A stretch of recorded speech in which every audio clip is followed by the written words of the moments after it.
یا ٹھیک ہونے میں دیر لگے گی تب بھی تیمم درست ہے، لیکن اگر ٹھنڈا پانی نقصان کرتا ہو اور گرم پانی نقصان نہ کرتا ہو تو گرم پانی سے غسل کرنا واجب ہے۔ البتہ اگر ایسی جگہ ہے کہ گرم پانی نہیں مل سکتا تو تیمم کرنا درست ہے۔ یہاں پر یہ کہا گیا ہے کہ اگر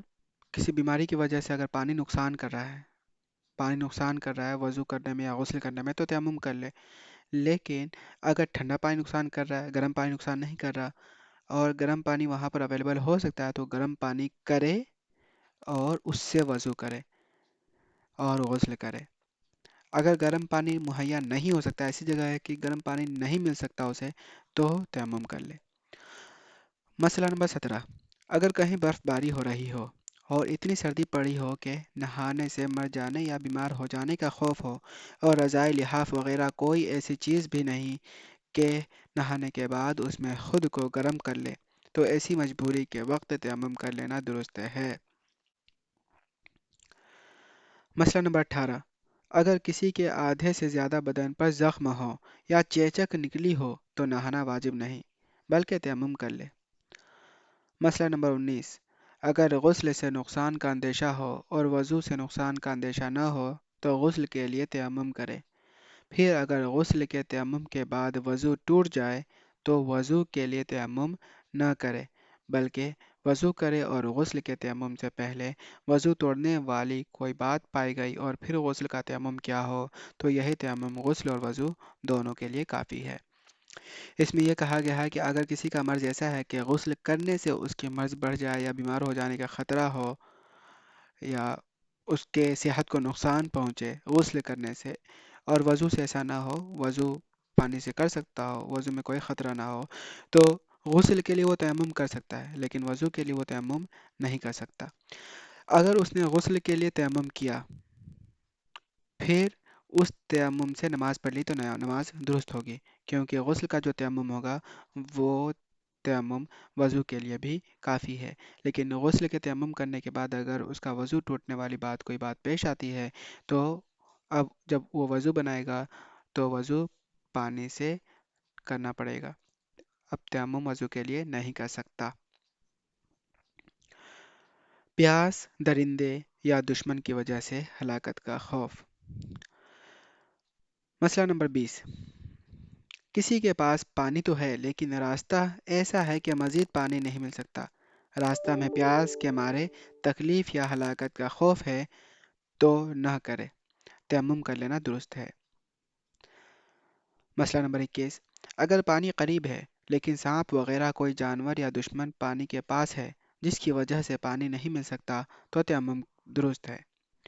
مسئلہ نمبر 22، ڈر ہے کہ اگر ریل سے اترے گا تو ریل چل پڑے گی اور ریل میں پانی موجود نہیں تب بھی تیمم درست ہے۔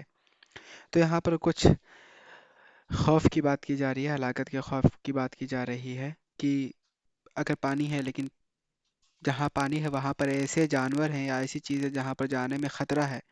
تو اس وقت تیمم کر لے، یا پھر پانی تو ہے لیکن تھوڑا اتنا ہی پانی ہے کہ ہمارے سفر میں پینے کے لیے ہی ہے بس، اور سفر میں کہیں پانی ملے گا نہیں تو اس وقت تیمم کر لے۔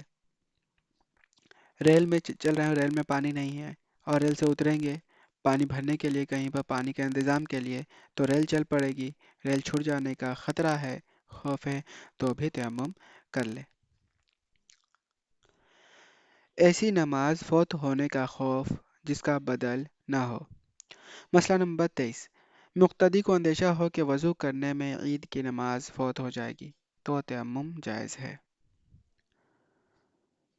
مسئلہ نمبر 24، عید کی نماز میں اگر نماز شروع کرنے سے پہلے وقت نکل جانے کا ڈر نہ ہو تو امام کے لیے تیمم جائز نہیں، اور اگر وقت چلے جانے کا اندیشہ ہو تو تیمم جائز ہے۔ مسئلہ نمبر 25، مقتدی نے وضو سے عید کی نماز شروع کی، پھر وضو ٹوٹ گیا،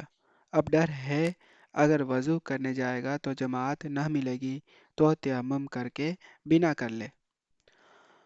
مسئلہ نمبر 26، آج کل عید کی نماز ایک سے زیادہ جگہ پر مختلف اوقات میں ہوتی ہے،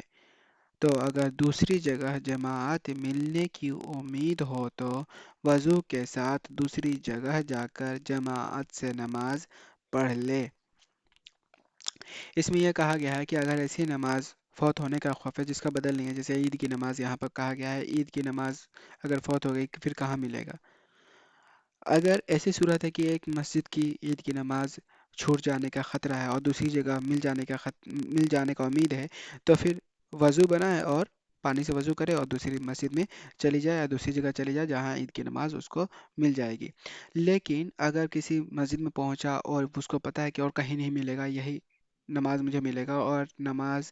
کی جماعت جو عید کی جماعت ہے وہ چھوٹ جانے کا خطرہ ہے اور اس کا وضو نہیں ہے، تو جلدی سے وہ کیا کرے؟ تیمم کر لے اور جماعت میں شریک ہو جائے۔ تو ناظرین آج کے لیے اتنا ہی۔ اگر آپ کو اس سیشن سے کوئی بھی دقت ہے تو بہتر تو یہی ہے کہ آپ کو اس کو 2 یا 3 بار سنیں گے تو سمجھ میں آ جائے گا۔ اگر پھر بھی کوئی سوال رہتا ہے یا کوئی سجیشن رہتا ہے تو آپ کمنٹ میں پوسٹ کر سکتے ہیں۔ اللہ تعالیٰ سے دعا ہے کہ اللہ تعالیٰ ہم سب کو حق بات کہنے کی، سننے کی، سمجھنے کی اور اس پر عمل کرنے کی توفیق عطا فرمائے۔ ملتے ہیں اگلے سیشن میں ناظرین۔ السلام علیکم ورحمۃ اللہ وآخر دعوانا ان الحمد للہ رب العالمین۔